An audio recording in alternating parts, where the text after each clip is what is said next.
الحمد لله نحمده ونصلي ونسلم على رسوله الكريم اما بعد فاعوذ بالله من الشيطان الرجيم بسم الله الرحمن الرحيم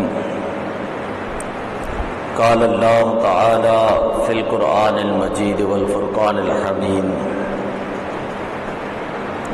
ولا تقولوا لمن يقتل في سبيل الله أموات بل أحياء ولكن لا تشعرون صدق الله مولانا العظيم وبلغنا رسوله النبي الكريم الأمين ونحن على ذلك لمن الشاهدين والشاكرين والحمد لله رب العالمين إن الله وملائكته يصلون على النبي يا أيها الذين آمنوا صلوا عليه وسلموا تسليما الصلاة والسلام عليك يا رسول الله وعلى آلك وأصحابك يا حبيب الله شاست حسین بادی شاست حسین شاست حسین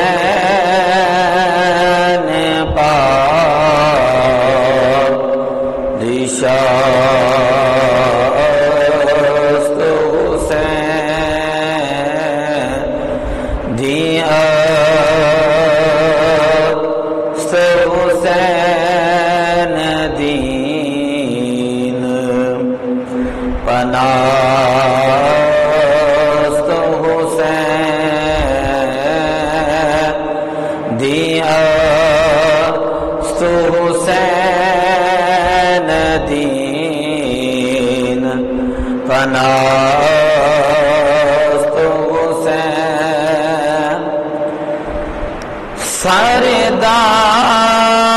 سرداد نداد دست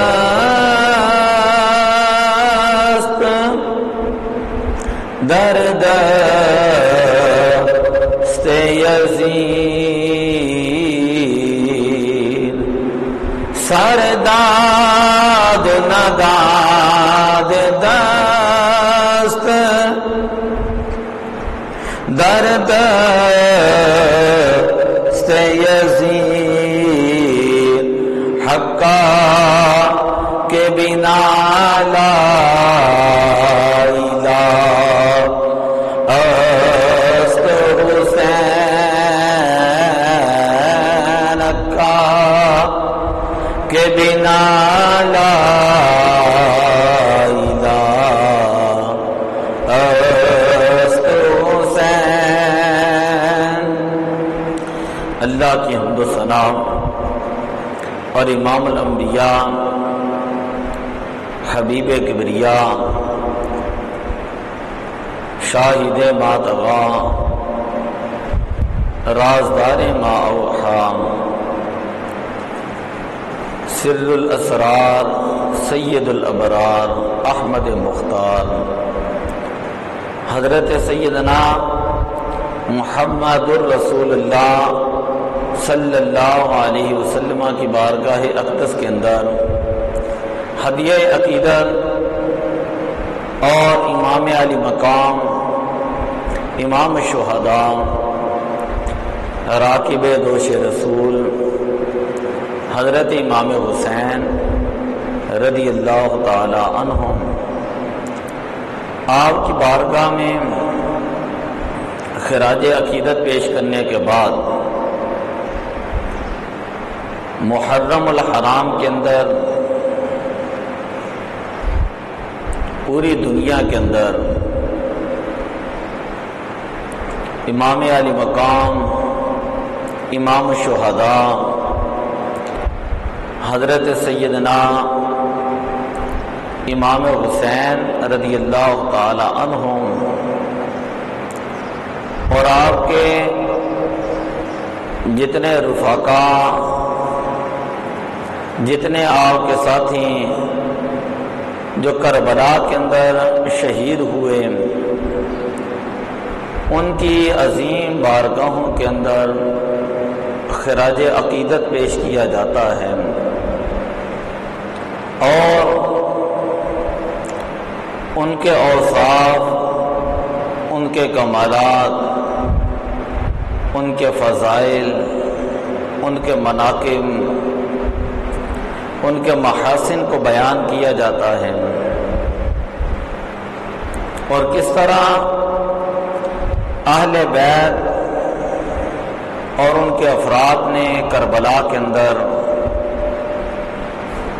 صبر کا مظاہرہ کیا، استقامت کا مظاہرہ کیا، کس طرح وہ لوگ اللہ کی رضا کے اوپر راضی رہے۔ ان چیزوں کو بیان کرنے کے بعد انسان کے دل کے اندر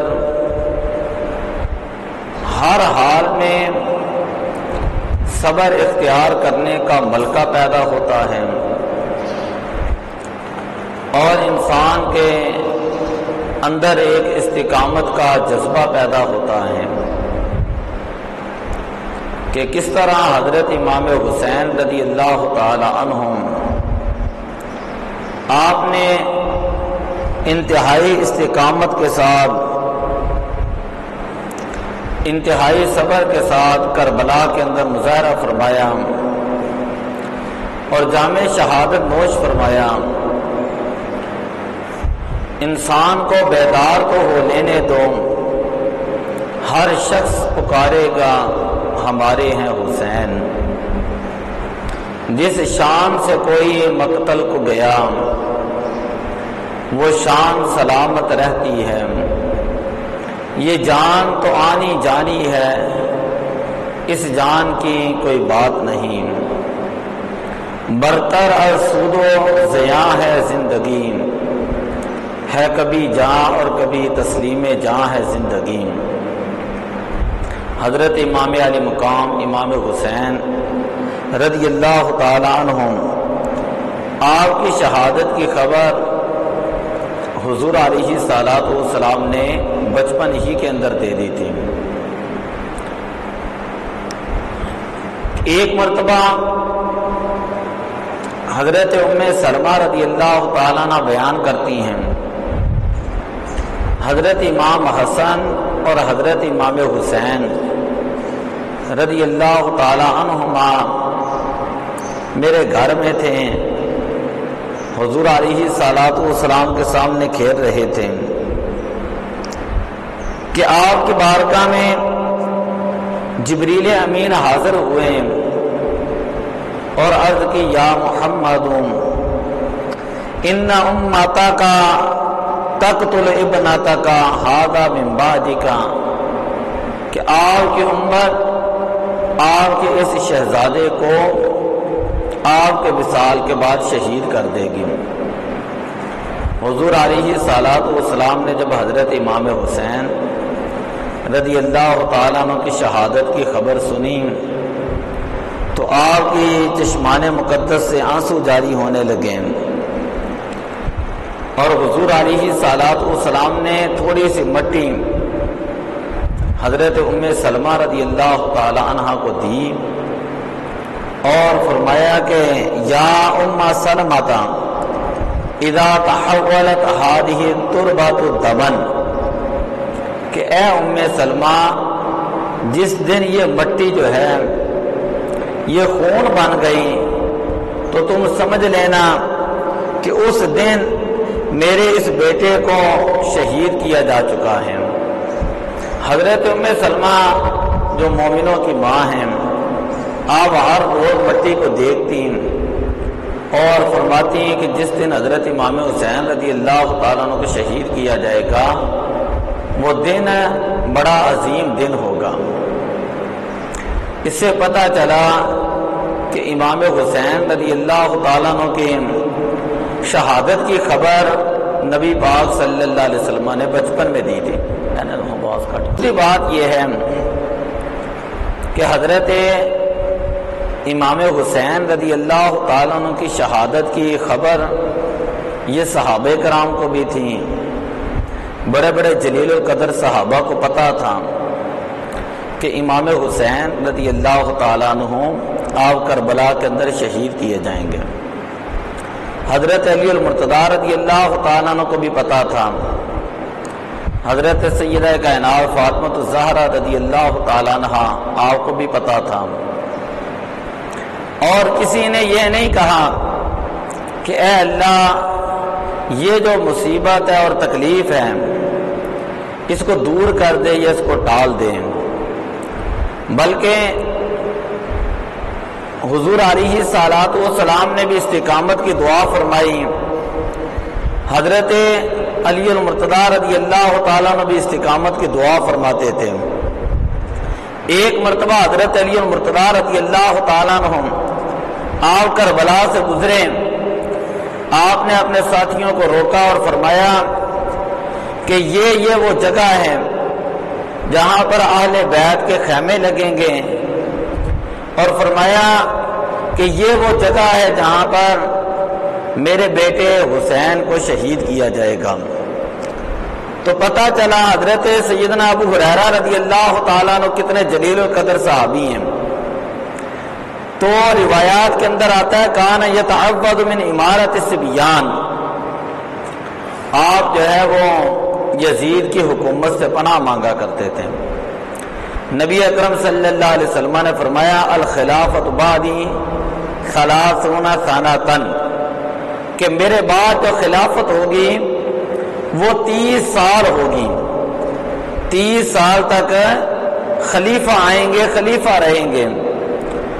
اور فرمایا علیکم سنتی و سنت خلفاء الراشدین، کہ لوگوں تمہارے اوپر میرا طریقہ بھی لازم ہے اور خلفاء راشدین کا طریقہ بھی لازم ہے۔ وہ 30 سال اس طرح بنتے ہیں، حضرت ابوبکر صدیق رضی اللہ تعالیٰ عنہ کے 2.5 سال ہیں، حضرت عمر فاروق رضی اللہ تعالیٰ عنہ آپ کے 10 سال، پھر اس کے بعد حضرت عمر فاروق رضی اللہ تعالیٰ عنہ کے بعد حضرت عثمان غنی، ان کے 12 سال بنتے ہیں، پھر 5 سال جو ہے وہ حضرت علی المرتضیٰ رضی اللہ تعالیٰ عنہ خلیفہ رہے ہیں۔ تو یہ تقریباً 29 سال بنتے ہیں۔ 6 ماہ جو ہیں، 6 ماہ حضرت امام حسن مجتبی رضی اللہ تعالیٰ عنہ آپ خلیفہ رہے ہیں۔ پھر آپ نے حضرت امیر معاویہ رضی اللہ تعالیٰ عنہ سے صلح کی، اور حضور علیہ الصلوۃ والسلام نے فرمایا تھا کہ یہ میرا بیٹا حسن ان ابنی ھذا سید، یہ میرا بیٹا سردار ہے، وَلَعَلَّ اللَّهَ أَن يُصْلِحَ بِهِ بَيْنَ فِئَتَيْنِ عَظِیمَتَيْنِ مِنَ الْمُسْلِمِینَ، اور اللہ تعالیٰ اس کے ذریعے 2 بڑے گروہوں کے درمیان صلح کرائے گا۔ تو یہ حضور علیہ السلام کی پہلے ہی بشارت تھی، پہلے ہی غیب کی خبر تھی۔ آپ نے جب صلح فرمائی تو اس کے بعد حضرت امیر معاویہ رضی اللہ تعالیٰ عنہ آپ 20 سال جو ہے وہ بادشاہ رہے ہیں، کیونکہ 40 ہجری میں حضرت علی المرتضیٰ رضی اللہ تعالیٰ عنہ کی شہادت ہے، اور 6 ماہ بعد کے بعد جو امیر المومنین حضرت امیر معاویہ رضی اللہ تعالیٰ عنہ 20 سال مسلمانوں کے امیر رہے اور بادشاہ رہے ہیں۔ حضور نے فرمایا تھا خلافت 30 سال رہے گی، اور اس کے بعد امارت آ جائے گی، بادشاہت آ جائے گی، ملوکیت آ جائے گی، اس کے بعد خلافت نہیں رہے گی۔ جس وقت حضرت امیر معاویہ رضی اللہ تعالیٰ عنہ کا وصال ہوا، یزید جو وہ تخت کے اوپر، یزید پلید تخت کے اوپر بیٹھا، تو اس نے مدینے کے اندر پیغام بھیجا کہ حضرت امام حسین رضی اللہ تعالیٰ عنہ، حضرت عبداللہ ابن عمر اور حضرت زبیر، عبداللہ ابن زبیر، ان تینوں سے جو بیعت لی جائے۔ مدینے کا گورنر تھا اس وقت، اس کا نام تھا ولید بن عقبہ۔ ولید بن عقبہ اہل بیت سے بڑی محبت کرنے والا تھا۔ میں صرف آپ کو دو چار باتیں درمیان سے بتا رہا ہوں، انشاءاللہ کبھی موقع ملا تو اس کو پوری ڈیٹیل سے اگلے سال کو بیان کروں گا۔ خیر اس نے حضرت امام حسین رضی اللہ تعالیٰ عنہ، حضرت عبداللہ ابن عمر، عبداللہ ابن زبیر کو بلایا اور ان کو بیعت کے لیے کہا۔ حضرت امام حسین رضی اللہ تعالیٰ عنہ فرماتے ہیں کہ مجھ جیسا شخص ایسے شخص کے ہاتھ کے اوپر بیعت نہیں کر سکتا۔ آپ نے بیعت سے انکار کیا۔ حضرت عبداللہ ابن عمر اور عبداللہ ابن زبیر کو ملاقات کے لیے نہیں گئے، اور حضرت امام حسین رضی اللہ تعالیٰ عنہ 60 ہجری 4 شوال کو آپ مدینہ پاک سے مکہ کی طرف اپنے خاندان کو لے کر چلے گئے۔ جس وقت حضرت امام حسین رضی اللہ تعالیٰ عنہ مکہ میں گئے تو مکہ میں رہ رہے تھے، آپ کو بار بار کوفہ والوں کے خط آئے، اور یہ جو خط بھیجنے والے تھے یہ سارے شیعہ لوگ تھے۔ تاریخ کی کتابوں میں یہ ساری باتیں موجود ہیں۔ بڑی قابل غور بات میں کرنے لگا ہوں۔ جب آپ کو خط آئے، آپ نے خطوط پڑھے، آپ نے ارادہ فرمایا کہ اب میں مکہ سے کوفہ کی طرف جاؤں گا۔ بڑے بڑے جلیل القدر صحابہ تھے، انہوں نے آپ کو منع کیا، انہوں نے آپ کو روکا کہ آپ وہاں پر نہ جائیں۔ آپ جانتے ہیں کہ کوفہ کے لوگ بے وفا لوگ ہیں، اور اس سے پہلے انہوں نے حضرت علی المرتضی رضی اللہ تعالیٰ عنہ کو شہید کیا، حضرت امام حسن مجتبی رضی اللہ تعالیٰ آپ کے بڑے بھائی کو شہید کیا۔ وہ بے وفا لوگ ہیں، وہ آپ کے ساتھ وفا نہیں کریں گے۔ یہ بات سمجھ آئی ہے؟ بڑے بڑے صحابہ، جلیل القدر صحابہ نے حضرت امام حسین رضی اللہ تعالیٰ عنہ کو روکا کہ آپ کوفہ کی طرف نہ جائیں، کوفہ کے لوگ بے وفا ہیں۔ حضرت امام حسین رضی اللہ تعالیٰ عنہ آپ نے پہلا جواب یہ دیا، آپ نے فرمایا قُل لَن يُصِيبَنَا إِلَّا مَا كَتَبَ اللَّهُ لَنَا هُوَ مَوْلَانَا وَعَلَى اللَّهِ فَلْيَتَوَكَّلِ الْمُؤْمِنُونَ۔ آپ نے فرمایا کہ اللہ کا قرآن یہ کہتا ہے جو انسان کے مقدر میں لکھا ہو وہی انسان کو پہنچتا ہے، جو مصیبت اور تکلیف اس کے مقدر میں نہ لکھی ہو وہ کبھی بھی اس کو نہیں پہنچتی۔ آپ فرماتے ہیں میں اللہ کے اوپر بھروسہ کرتا ہوں۔ دوسرے نمبر پر حضرت امام حسین رضی اللہ تعالیٰ عنہ آپ نے ایک حدیث پاک پڑھی، اور وہ حدیث پاک صحابہ کو سناتے ہیں۔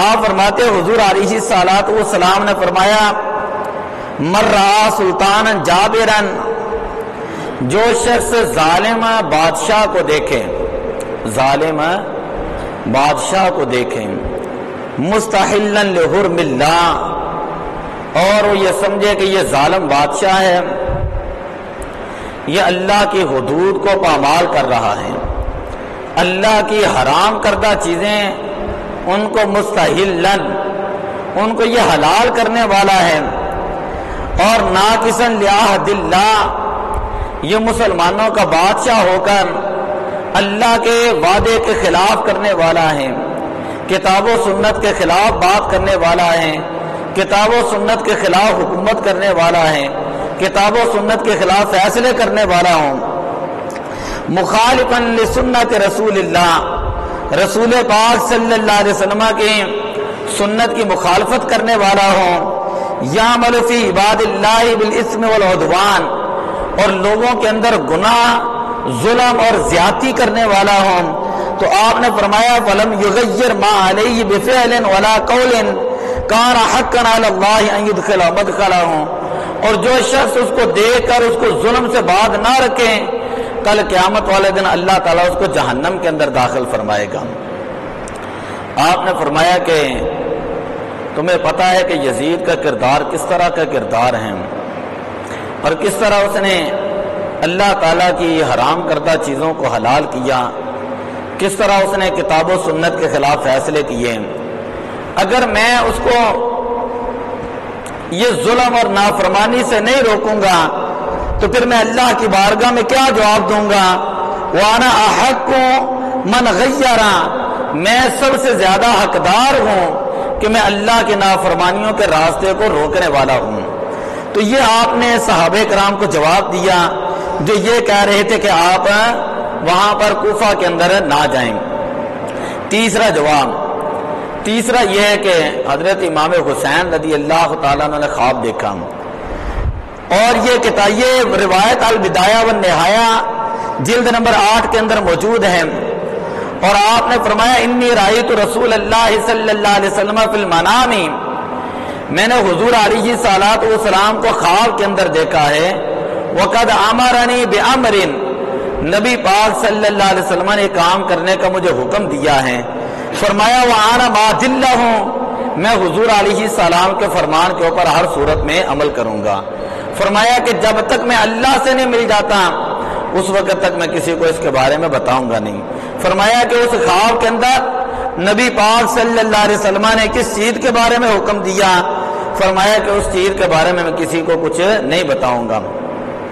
اور چوتھی بات یہ ہے کہ آپ نے اپنے بھائی، چچا زاد بھائی تھے مسلم بن عقیل، ان کو آپ نے کوفہ کی طرف بھیجا اور فرمایا کہ تم جا کر وہاں پر جائزہ لینا حالات کا، جو تمہاری وہاں پر رائے ہوگی اسی کے مطابق جو ہے وہ عمل کیا جائے گا۔ حضرت امام مسلم بن عقیل آپ کوفہ کے اندر گئے، اور ابتدائی دنوں کے اندر لوگ آپ کے پیچھے نمازیں پڑھنے لگے، بیعت کرنے لگے، اور ان کی تعداد تقریباً 18,000 تک پہنچ گئی۔ حضرت امام مسلم بن عقیل انہوں نے حضرت امام حسین رضی اللہ تعالیٰ عنہ کو خط لکھا کہ یہاں کے حالات آپ کے لیے بہتر ہیں، اور یہ لوگ چاہتے ہیں کہ آپ یہاں پر آئیں اور آ کر ان کو اللہ اور اس کے رسول کی اطاعت کے بارے میں حکم ارشاد فرمائیں، تبلیغ کریں، اور آپ یہاں پر آئیں۔ اور انہوں نے ابھی تک کسی کے ہاتھ کے اوپر بیعت نہیں کی۔ جب یہ خط حضرت امام مسلم بن عقیل کا حضرت امام حسین رضی اللہ تعالیٰ عنہ کو ملا تو امام حسین رضی اللہ تعالیٰ عنہ کا موقف بڑے بڑے جلیل القدر صحابہ کے سامنے یہ تھا کہ اگر میں ان کوفیوں کے پاس نہیں جاؤں گا، حالات کا سارا آپ کو پہلے پتا تھا کہ کوفی لا یوفی ہیں، کہ کوفیوں کے اندر وفا نہیں۔ کوفیوں نے حضرت علی المرتضی رضی اللہ تعالیٰ عنہ کو شہید کیا، حضرت امام حسن مجتبی رضی اللہ تعالیٰ عنہ کو شہید کیا۔ ان لوگوں کے اندر وفا نہیں، جانتے آپ بھی تھے، لیکن آپ نے فرمایا کہ کل قیامت والے دن میں اللہ تعالیٰ کے بارگاہ میں کیا جواب دوں گا، جبکہ اب میرا چچا زاد بھائی وہاں پر جا چکا اور اس نے جا کر مجھے خط لکھا ہے۔ حضرت امام حسین رضی اللہ تعالیٰ عنہ آپ 3 ذوالحجہ کو آپ مکہ المکرمہ سے اپنے خاندان کو لے کر کوفہ کی طرف چلنا شروع ہو گئے۔ جس وقت آپ راستے میں تھے تو راستے کے اندر کئی جگہ تھی جہاں پر آپ کو مختلف لوگ ملے، یہاں تک کہ عرب کا ایک بہت بڑا شاعر تھا، فرزدق شاعر جسے کہتے ہیں، وہ بھی ملا۔ اس نے بھی کہا کہ میں کوفے سے ہو کے آ رہا ہوں اور میں دیکھ رہا ہوں کہ کوفے والے جو ہیں ان کو ابن زیاد، عبید اللہ ابن زیاد لعین جو ہے اس نے ڈرایا ہے، دمکایا ہے، اور کہا ہے کہ امام مسلم کی بیعت توڑ دو وگرنہ میں تمہارے اوپر حملہ کروں گا، قتل کروں گا۔ تو وہ لوگ جو ہیں انہوں نے امام مسلم کی بیعت کو توڑ دیا ہے، اور میں نے دیکھا ہے کہ حضرت امام مسلم بن عقیل ان کو وہاں پر شہید کیا جا چکا ہے، ان کے شہزادوں کو شہید کیا جا چکا ہے۔ کئی مرتبہ راستے کے اندر لوگ ملے، انہوں نے آ کر کوفہ کی خبریں بھی دیں، تو حضرت امام علی مقام حضرت امام حسین رضی اللہ تعالیٰ عنہ آپ نے کربلا سے پہلے ایک خواب دیکھا، اور جب آپ بیدار ہوئے تو آپ نے اپنے بیٹے امام زین العابدین کو بلایا اور فرمایا کہ یا اے میرے بیٹے، اب میں نے ایک خواب دیکھا ہے، اور اس خواب کے اندر میں یہ دیکھ رہا ہوں القوم یسیرون والمنایا تسیر الیہم، کہ ہم کربلا کی طرف جا رہے ہیں اور ہماری طرف جو وہ شہادتیں جو ہے وہ آ رہی ہیں۔ حضرت امام زین العابدین رضی اللہ تعالی عنہم آپ فرماتے ہیں کہ کیا والد گرامی ہم حق پر نہیں؟ حضرت امام حسین رضی اللہ تعالیٰ عنہ نے فرمایا کہ ہاں ہم حق پر ہیں۔ تو اس کے بعد امام زین العابدین رضی اللہ تعالیٰ نے فرمایا کہ اگر ہم حق پر ہیں تو پھر ہم اللہ تعالیٰ کی رضا کے اوپر راضی ہیں، اور جو ہمارے بارے میں اللہ تبارک و تعالیٰ نے لکھا ہے ہم اللہ تعالیٰ کی رضا کے اوپر راضی رہنے والے ہیں۔ تو حضرت امام حسین رضی اللہ تعالیٰ نے آپ کو دعا دی، جو ساری تاریخ کی کتابوں کے اندر، یہ تاریخ الرسل والملوک کے اندر، الکامل کی تاریخ کے اندر یہ روایت جو میں پڑھ رہا ہوں موجود ہے۔ آپ نے اپنے بیٹے حضرت امام زین العابدین رضی اللہ تعالیٰ عنہ کو دعا دی اور فرمایا کہ جزاک اللہ من والدین، اے بیٹے اللہ تعالیٰ تمہیں اپنی جناب سے بہترین جزائے خیر عطا فرمائے۔ حضرت امام حسین رضی اللہ تعالیٰ عنہ جب کربلا کے اندر پہنچے تو تاریخ کی کتابوں کے اندر آتا ہے، المعجم الکبیر نے بھی لکھا، طبرانی نے بھی لکھا، امام بہقی نے بھی لکھا کہ جس وقت امام حسین رضی اللہ تعالیٰ نے 2 محرم الحرام کو 61 ہجری کو کربلا کے اندر پہنچے تو آپ نے فرمایا اس کا نام کیا ہے اس جگہ کا؟ تو آپ کو بتایا گیا کہ اس کا نام ہے طف۔ اس کا نام کیا ہے؟ طف۔ کربلا کا نام پہلے جو تھا مقام عربی کے اندر اس کو طف کہا جاتا تھا۔ آپ نے فرمایا صدق اللہ ورسولہ ارض کرب و بلاء، کہ اللہ اور اس کے رسول نے سچ فرمایا تھا کہ کربلا کے اندر جا کر امام حسین رضی اللہ تعالیٰ عنہ کو آزمایا جائے گا۔ یہ حضرت امام حسین رضی اللہ تعالیٰ عنہ کا قول مبارک تھا۔ حضرت امام حسین رضی اللہ تعالیٰ عنہ جب کربلا کے اندر تشریف لے گئے اور سارے معاملات آپ کے سامنے تھے، میں نے بتایا میرا دل بڑا کرتا تھا، یقین کریں کہ میں یہ پوری سیرت جو ہے آج صبح سے لے کر میں پڑھتا رہا بڑی ڈیٹیل کے ساتھ، بلکہ کتاب اوراق غم وہ تو ایسے جیسے فارسی کی ہمیں زبانی یاد ہے اور عربی کے اندر بھی ہے یہ فارسی الحمدللہ۔ تو میرا دل کرتا تھا اس کو میں پوری ایک پہلو کو ڈیٹیل سے بیان کروں۔ انشاءاللہ اگر اللہ تعالیٰ نے موقع دیا کبھی تو میں ضرور یہ واقعہ بیان بھی کروں گا۔ تو خیر جب آپ کربلا کے اندر پہنچے تو کربلا کے اندر آپ کے سامنے جو یزیدی تھے جن کی تعداد تھی وہ تعداد تھی 22,000۔ کتنے یزیدی تھے؟ 22,000 یزیدی تھے، اور وہ سارے کے سارے یزیدی وہ ایسے لوگ تھے کہ جن کی آنکھوں کے اندر دنیا کی لالچ تھی، دنیا کی غرض تھی، دنیا کے اقتدار تھی، دنیا کی ہوس تھی اور دنیا پرستی تھی ان کی آنکھوں میں، کہ جن کو یہ بھی پتہ نہ چلا کہ ہمارے سامنے کون ہے، کہ آج ہمارے 1400 سال گزر چکے ہیں، آج اس واقعہ کو 1400 سال تقریباً گزر چکے ہیں، لیکن بچے کو یہ حدیث یاد ہے کہ الحسن والحسین سیدہ شباب اہل الجنہ، حسن اور حسین جنتی نوجوانوں کے سردار ہیں۔ 1400 سال گزرنے کے بعد لوگوں کو پتا ہے کہ امام حسین رضی اللہ تعالی عنہ آپ جنتی نوجوانوں کے سردار ہیں۔ 1400 سال کے بعد مسلمان کے بچے کو پتا ہے۔ کیا ان یزیدیوں کو نہیں پتا تھا؟ کیا انہوں نے یہ حدیث نہیں سنی تھی؟ سارا کچھ معاملات تھے، لیکن ان کی آنکھوں کے سامنے صرف دنیا کی لالچ تھی، دنیا کی جو وہ ہرس تھی ان کی آنکھوں کے سامنے، جس کی وجہ سے ان کو یہ بھی سمجھ نہ آئی کہ سامنے نبی پاک صلی اللہ علیہ وسلم کا خاندان کھڑا ہے، سامنے حضور علیہ الصلوۃ والسلام کا لخت جگر شہزادہ کھڑا ہے، جس کے بارے میں نبی پاک صلی اللہ علیہ وسلم فرمایا کرتے تھے حسن اور حسین میرے بیٹے ہیں، اس لیے کہ یہ میری بیٹی کے بیٹے ہیں۔ انہوں نے ہر طرح کا ظلم برپا کیا وہاں پر. اور غور کریں، میں ایک حدیث میں نے اس دن بیان کرتے ہوئے کہا، عبداللہ بن مطیع فرماتے ہیں جب حضرت امام حسین مدینہ سے کربلا کی طرف گئے تو ایک شخص تھا عبداللہ بن مطیع، وہ اپنا کنواں کھود رہا تھا اور وہ آپ کے پاس آیا، آ کر عرض کرنے لگا حضور پانی کا میں دعا فرمائیں، اللہ اس کنویں کے اندر پانی زیادہ بھیج دیں. آپ نے فرمایا تھوڑا سا پانی لے کر آؤں. جب پیش کیا گیا آپ نے بسم اللہ پڑھی، کل اللہ بسم اللہ شریف پڑھی، کلی کی، اور کہا کہ یہ پانی جو اس کنویں کے اندر ڈال دو. جیسے کنویں کے اندر پانی ڈالا گیا تو کنویں سے پانی جو وہ اوپر بھی آ گیا اور وہ پانی میٹھا بھی ہو گیا.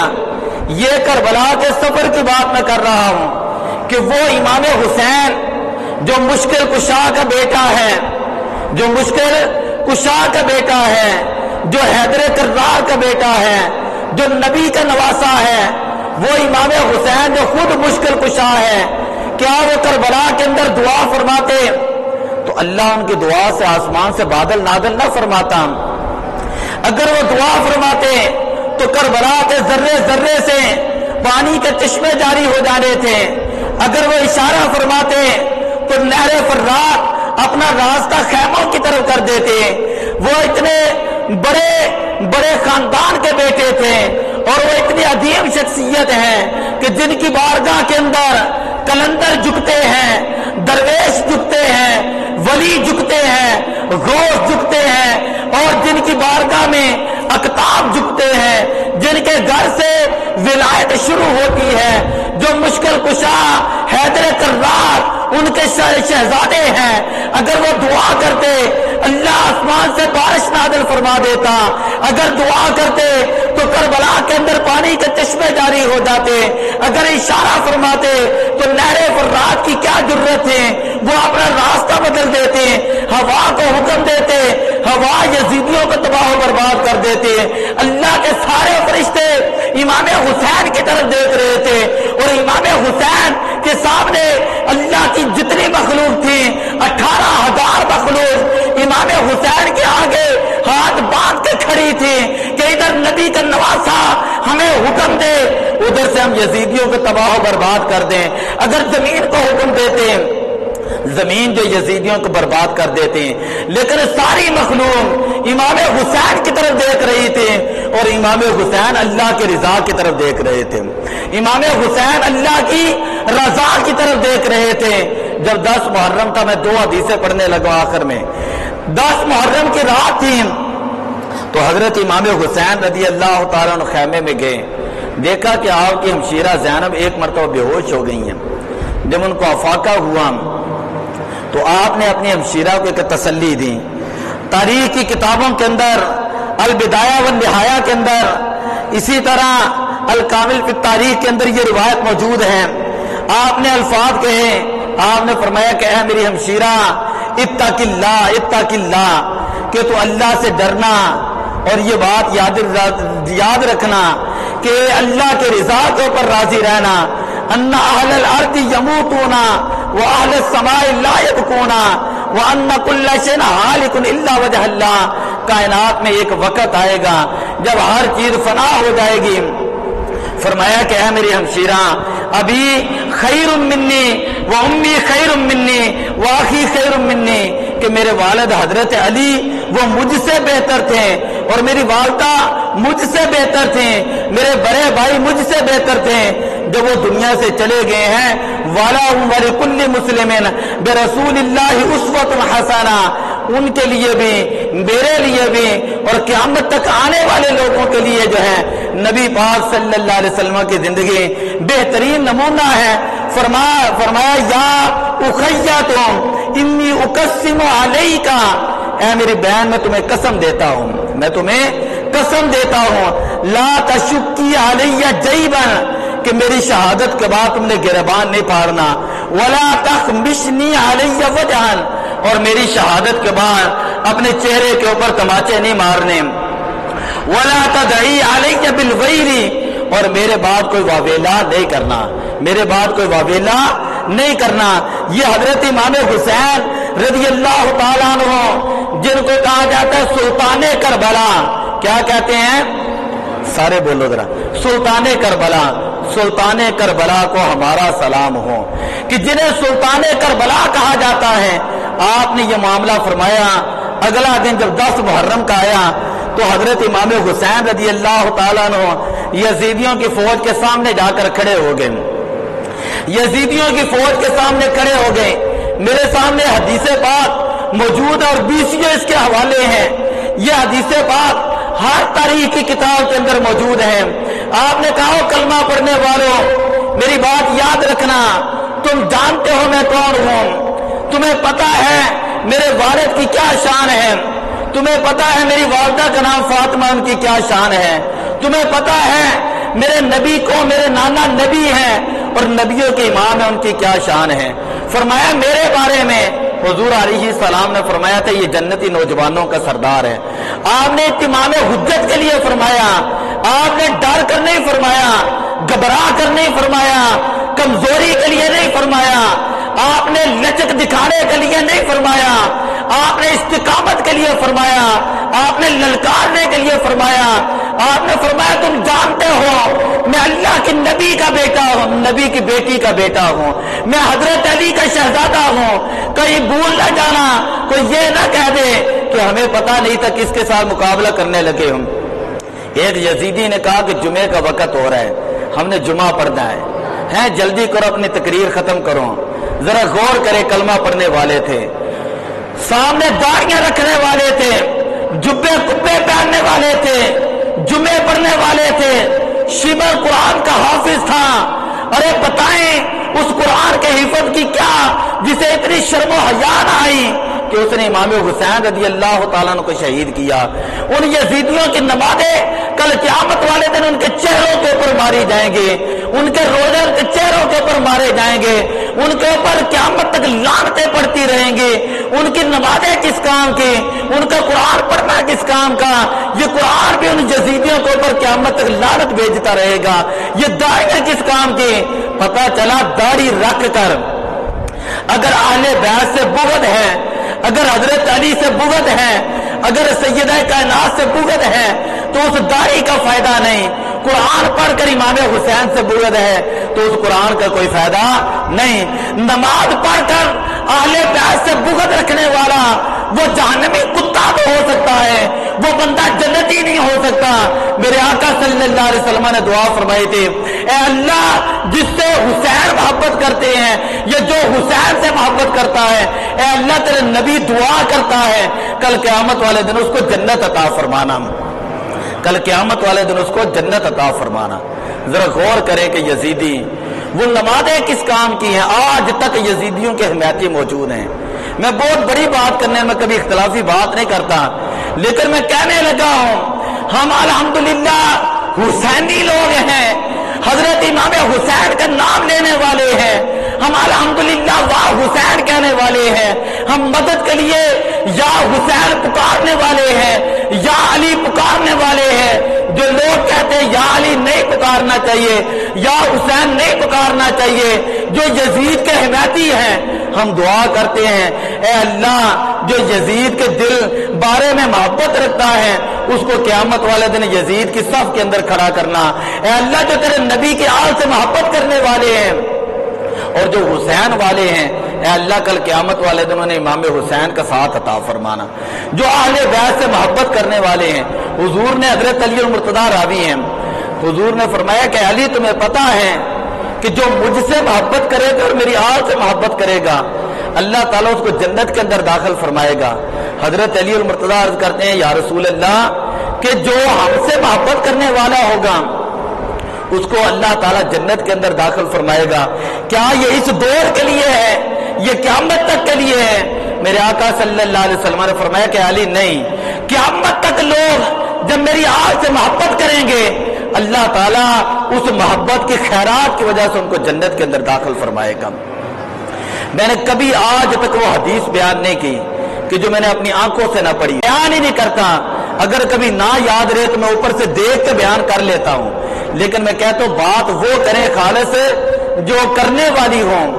آج قیامت، آج حضرت امام حسین رضی اللہ تعالیٰ عنہ کا نام لے کر لوگ جو ہے آپ کے نام کی نیاز تقسیم کرتے ہیں، آپ کے نام کے اوپر سلام پیش کرتے ہیں، امام حسین کے نام کے اوپر سبیلیں پیش کرتے ہیں، پانی تقسیم کرتے ہیں۔ سلطان کربلا کو ہمارا سلام ہو۔ میں نے اس دن کہا تھا مٹی میں مل گئے ہیں ارادے یزید کے، مٹی میں مل گئے ہیں ارادے یزید کے، لہرا رہا ہے آج بھی پرچم حسین کا۔ جو لوگ اپنی تقریروں کے اندر کہتے ہیں نا امام حسین نے پانی مانگا، یہ بالکل تاریخ کی غلط باتیں ہیں، ہم اس کو مانتے ہی نہیں۔ وہ لجپال اور سخی گھرانہ ہے، اہل بیت کا گھرانہ لجپال اور سخی گھرانہ ہے۔ ساری کائنات آپ کے گھرانے سے پلتی ہے۔ ان کو پیاس کی محتاجی نہیں تھے اور پیاس کی ضرورت نہیں تھی، پانی کی ضرورت نہیں تھی۔ قیامت تک جو ہے حضرت عباس علمبردار کا آج بھی مزاج دیکھ لیں، سائنسدان کہتے ہیں ہمیں سمجھ ہی نہیں ہے کہ آپ کی سرداب کے ارد گرد جو پانی ہے، کربلا کے بعد سے پانی آیا ہے، آج تک پانی موجود ہے۔ وہ کہتے ہیں ہمیں یعنی ارد گرد دیکھا ہے، کوئی آثار بھی پانی کے موجود نہیں، لیکن ہمیں پتہ ہی نہیں کہ آپ کے ارد گرد آپ کے روزے پاک کا پانی طواف کیوں کر رہا ہے۔ جو لوگ کہتے ہیں انہوں نے پانی مانگا، وہ اہل بیت کی بے ادبی اور گستاخی اور توہین کرتے ہیں۔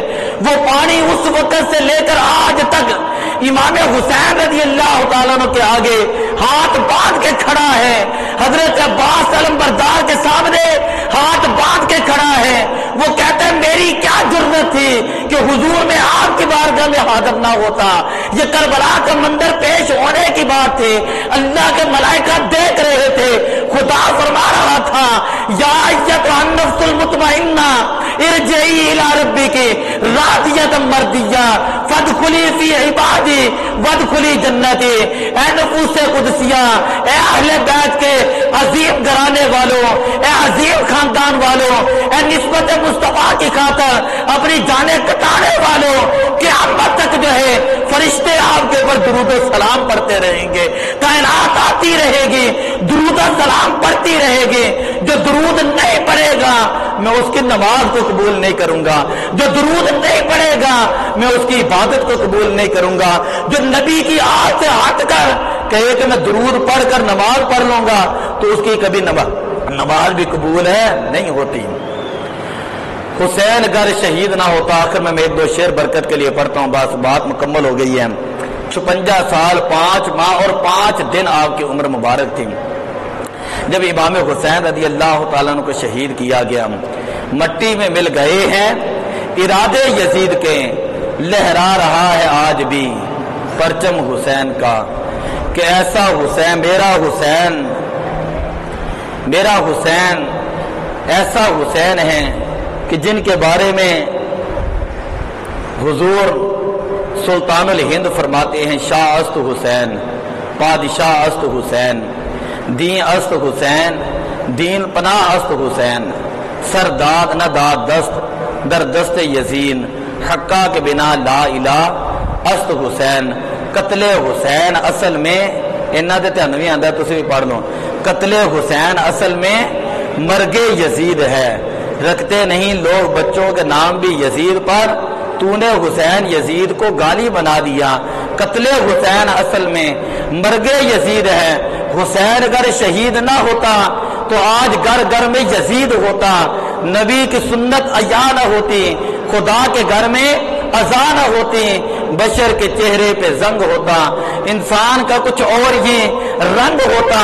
حسین اللہ کا سپاہی ہے، حسین اللہ کا سپاہی ہے جس کی ٹھوکر میں بادشاہی ہے۔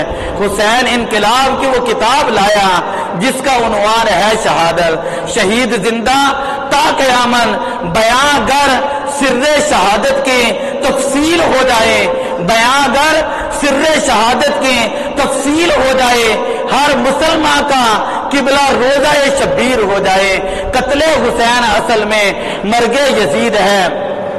اسلام زندہ ہوتا ہے ہر کربلا کے بعد۔ جس شان سے کوئی مقتل کو گیا، جس شان سے کوئی مقتل کو گیا، وہ شان سلامت رہتی ہے۔ وہ جتنا نبی پاک کا گھرانہ تھا، جتنا نبی پاک کا خاندان تھا، جس شان سے شہید ہوا ہے، آج اسی شان کے ساتھ، اسی نام کے ساتھ، اسی انداز کے ساتھ مسلمان آپ کی بارگاہ میں سلام عقیدت پیش کرتے ہیں۔